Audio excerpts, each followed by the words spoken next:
And yet, you'd say a healthy family is a family who is able to train up their children so they can start a family. So they themselves can be adults. And it used to be, you're 13, 14 and you started a family. Many, many years ago, of course. Now it's like me. Now it's about 30 and 30 years old, and that's the new adolescence in North America, is the age of 30.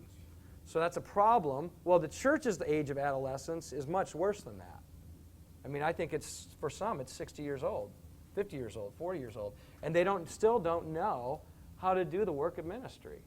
And so, but a support group kind of can encourage that. You'll probably support each other, but you want to support each other to grow up in the faith. What's the point of binding up one another? So that we could go do the mission, right? Not so we'll just be mummies all wrapped up, advantage. We're also saying that a missional community is not primarily a social activist group, okay? You're probably going to identify many needs within your community that you will address as an aspect of displaying the gospel so that you can make disciples of people. But if your missional community becomes all about like cleaning the park or saving the whales, that's good. But if it's all about that, you're missing the gospel, right? Right? And so, does God care about the whales? Were we given the mandate to care for the planet and clean it and care for the garden? Absolutely. But the mission, the only mission we've ever been given, is what? Make disciples. See it? It's the only one. Make disciples, and nothing. And if they're good disciples, they'll probably care for the planet. That'll be an outcome, but it can't be the only focus. Don't miss that. In our history of the church, the pendulum swings back and forth from we live in a box and we study the book, and then, well, my gosh, we have to get out there, and so then we go out, and now we're just feeding the homeless, and everything, and there's no gospel, and we're not even sure everybody's Christian or doesn't need to be to even be gospel ministers, or you know what I'm saying? And then it swings back the other way. So a missional community is not primarily a social activist group, though you might do those types of things as you make disciples. This, by the way, is really important to clarify. I was at a conference a little bit ago, and an older gentleman got up and said, I just think missional is the new seeker. It's just a fad, and I watched that come, and now I'm going to see this come. And then he defined it as missional was mercy ministries, social activism, the church finally getting their hands dirty. And I said, someone asked, Jeff, would you like to respond to that? And I said, I'd like to just correct that definition, though that may be how some people are seeing it. The way when we say missional, what we mean is God's church is so saturated in the gospel and the mission of Jesus that they see themselves as the sent ones of Jesus in all of life to make disciples who make disciples so that the earth gets saturated with people who love Jesus and God is glorified in all things. That's what I mean when I say missional. So, and he's like, well, that's not what I thought missional was. And I said, well, I want to make sure you understand there are lots of definitions out there, but when I say that, that's what I mean. And then when we talk about that as missional communities, that's what we mean.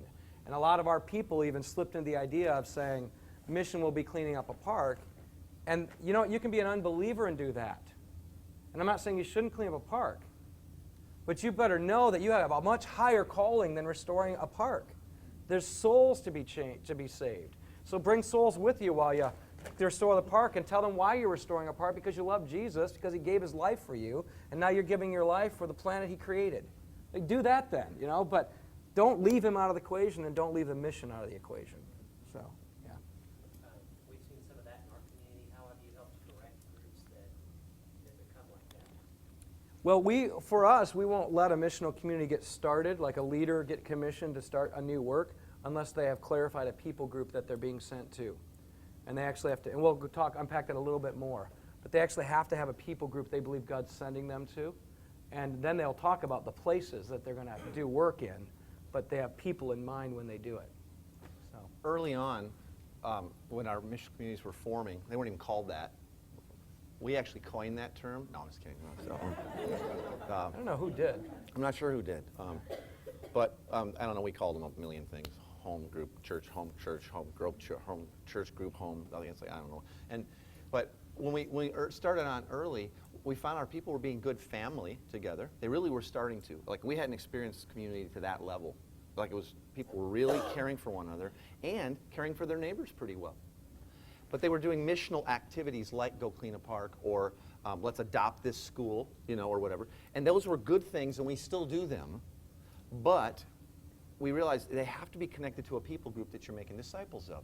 So if we're going to, if our missional community says part of our mission is to make disciples of the teachers and faculty and students of that elementary school that's in our neighborhood, then we're going to clean that and de-tag it, get all the spray painting off and de-weed the thing and all of that, so that we can build relationship, displaying the gospel and proclaiming the gospel. And then inviting not yet believers along to do that with us, right? And that's key too.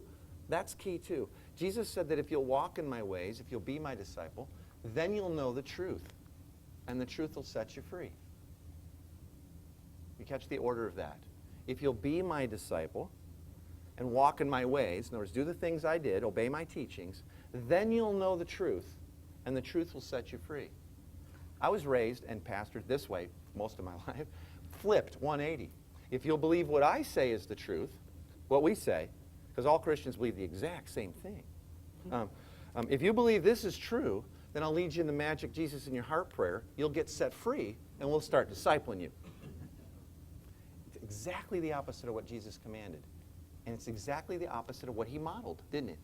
He discipled his disciples, and then after his death and resurrection, at his ascension, in Matthew it says, the 11 were there watching, and this breaks my heart, and some still did not believe. So either Jesus meant what he said about you disciple people to the knowledge of the truth that sets them free, or he was a horrible discipler. I'm going with the first one. And catch it, it's not a works salvation that he's saying. What he's saying, and you have to unpack this a little bit. When you lead people in the ways that Jesus called them to, and they realize that deep in their heart they rebel against it, that everything cries out against dying to yourself and all the things that Jesus calls you to, then you go, that's right. In order for you to really be saved, you're going to have to be saved from yourself. Saved from your selfishness, from your sin. Why would you do this? Yeah. I would never want to do this. I know, me either, in of myself. So when you're walking with them and they're seeing the power of Christ in you to enable you to love when people reject you, they're going to say, why do you keep doing this? Nobody would keep doing this. People hate you for this. People reject you for this. People use you for this. And you go, I just got to tell you, the reason why I do this is because of what he's done. And so you're discipling them to Jesus by calling them to walk in his ways that they can't do apart from Jesus. Not with a pure heart. Not with the right motives. And so we need someone to change us. So This works for believers too, okay, in the church that are saved. We say it this way. They've been saved to Jesus, but not his mission yet. And if you begin to lead them in the ways of Christ, so out dying to themselves, they will also come to the realization, i.e. the truth, I cannot do this on my own. I don't want to do it. I suck at it. I don't have any energy after work or when, after raising my kids all day or whatever it is. And the truth will set you free. You're right. You need to do this in the power of the Spirit of God, not under your own steam and flesh. That will kill you. That'll eat your lunch for you. a lot of the people that have come to faith that are part of my mission and my missional community, they came to faith by me pulling them into the work of the church in the community and city that we live in. And then just seeing us loving one another, us giving of ourselves, us sacrificing our own resources to take care of other people's needs, and finally just going like, what is up with you guys? And then we got to, it's 1 Peter 3:15, apologetic. I think that's what Peter has in mind, always be prepared to give an answer for the hope that is in you. Right before that, he was talking about how you submit to your governing authorities, how you love your spouses, how you serve one another. I mean, he's talking about a life lived amongst people that demands an explanation. And the way I usually say it is, live a life in such a way that it demands a gospel explanation. If your life doesn't demand a gospel explanation, then the gospel you're preaching has no evidence that it's changed anything. Flat. So, but when you're living a life that radically cannot be lived apart from the gospel, that's one of the strongest apologetics for why you would preach the gospel. It's to explain why we are the way we are. We give him glory for that. So. Be the peculiar people. So we spent a lot of time on the social activist thing because for a lot of people, and this is just happening all over the place, we think the church is not really supposed to talk to anybody about Jesus, just do good deeds. Like preach the gospel, The old quote? At all times, and if necessary, use words. Crap. Get rid of the last part. The Romans says it is necessary to use words. How are they going to believe unless they hear? And how are they going to hear unless someone preaches? So you have to proclaim the gospel at some point. People don't get saved unless you do. Paul is a unique situation, and even Jesus had to proclaim the gospel to him. Okay, so Everyone has to have it proclaimed. And the problem is, if you lead them to be a follower of Jesus without the gospel, you lead them into moralism. Say, look at, be good people like us, and then Jesus will accept you and love you. That's what the church is. People who work really hard Quit for doing him. drugs, quit sleeping around, quit, you know what I mean? That's not salvation, is it? Try to live that perfect life under your own power and strength. Now, flip side, just so you know, those of you who think you don't have to do any good deeds, Yeah. the Bible says, read Romans 1. What happens when all they get is general revelation? They're without excuse, but they don't have an answer. What happens if you get rid of general revelation, the demonstration of God's creative work and salvific work in our lives, but you only have proclamation? You end up with a confused people, right? Because they hear this message you talk about, but they never see it.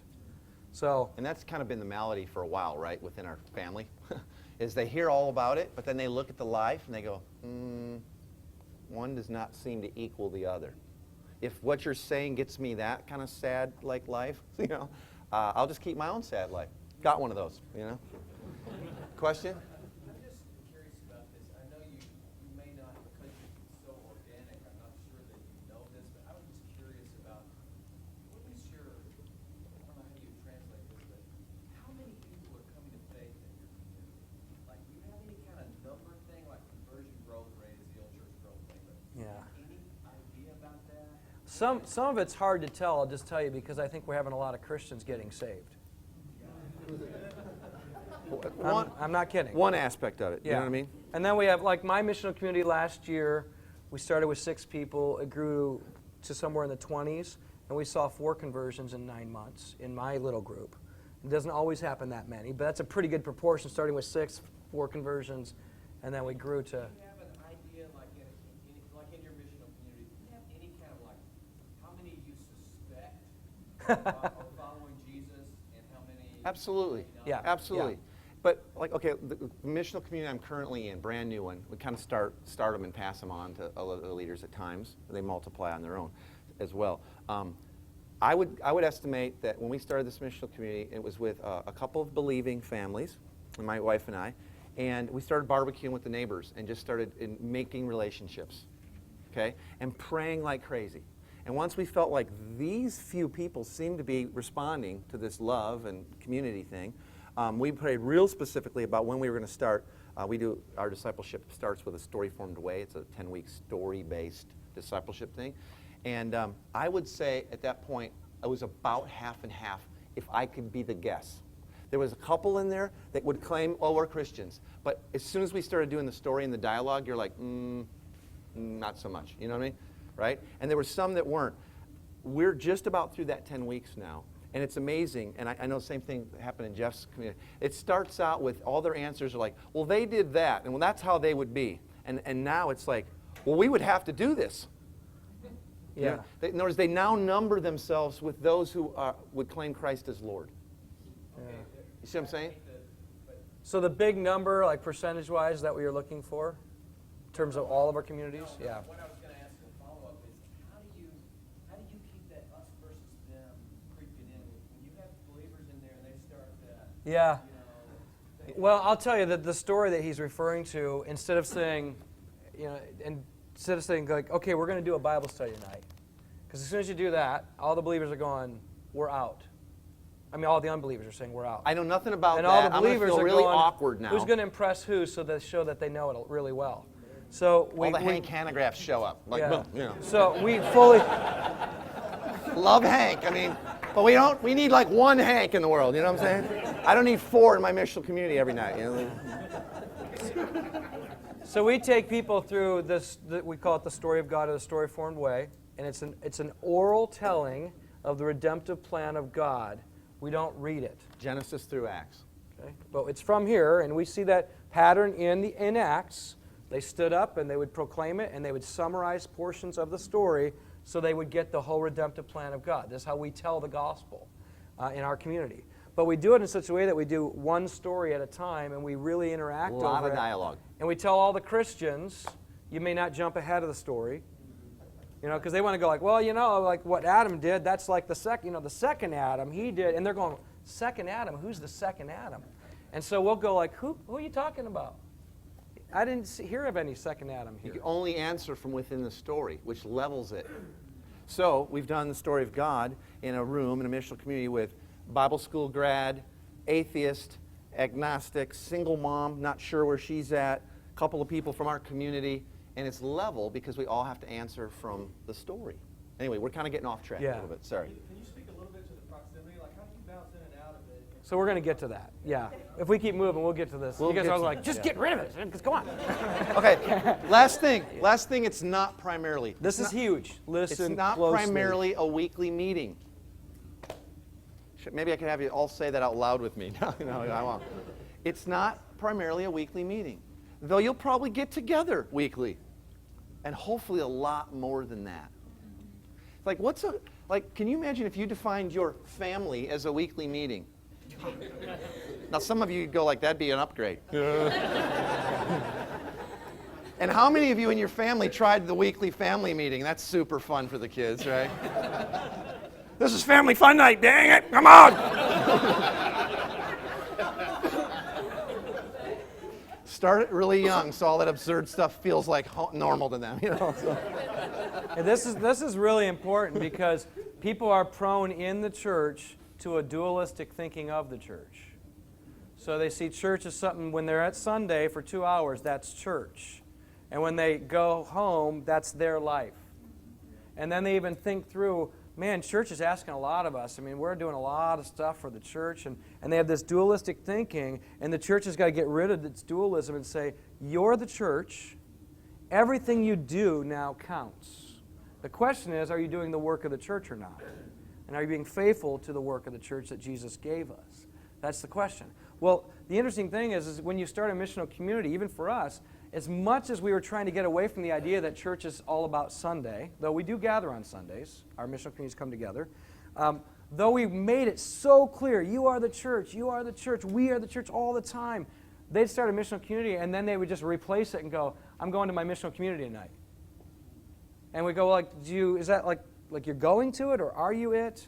And they'd be like, oh yeah, you're doing that we are the church thing again. We're like, yeah, I am doing that thing. This is our broken record. This is our broken record in Soma. Yeah. Like Oh. we say this like probably 2 or 3 Sunday mornings a month. Hey, if you came to church this morning, we're really glad you're here.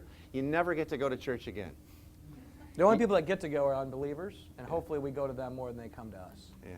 You're either the church or you're not. So thanks for being here and gathering as the family of God, and it's an awesome thing to be. It's a high calling. So, and on we go. So that's like our broken record. You can't go to church. I mean, Jeff's kids will be like, you know, where are you going? We're going to the building where the church goes to be together, you know. True. My daughter, she's like really self-righteous. You know, we got to work on that. But she'll be like, Mom will say, let's go to church. She goes, Mom, we don't go to church. We are the church. That's right. Way to go. Think about You how teach your bad mom. theology that is. Yeah. And we all say it. Hey, let's go to church. And we all say it. It's the worst theology. Yeah. It's so bad. And some people think, well, that's just a matter of semantics. Yeah, and your words tell you what you believe. So I don't care if it's a matter of semantics. Your words state what you believe. So when you believe that you are the church, and you go, man, I can't wait to go gather with the church. Can't wait to meet with the family. You know, so that's the language we use. I have a family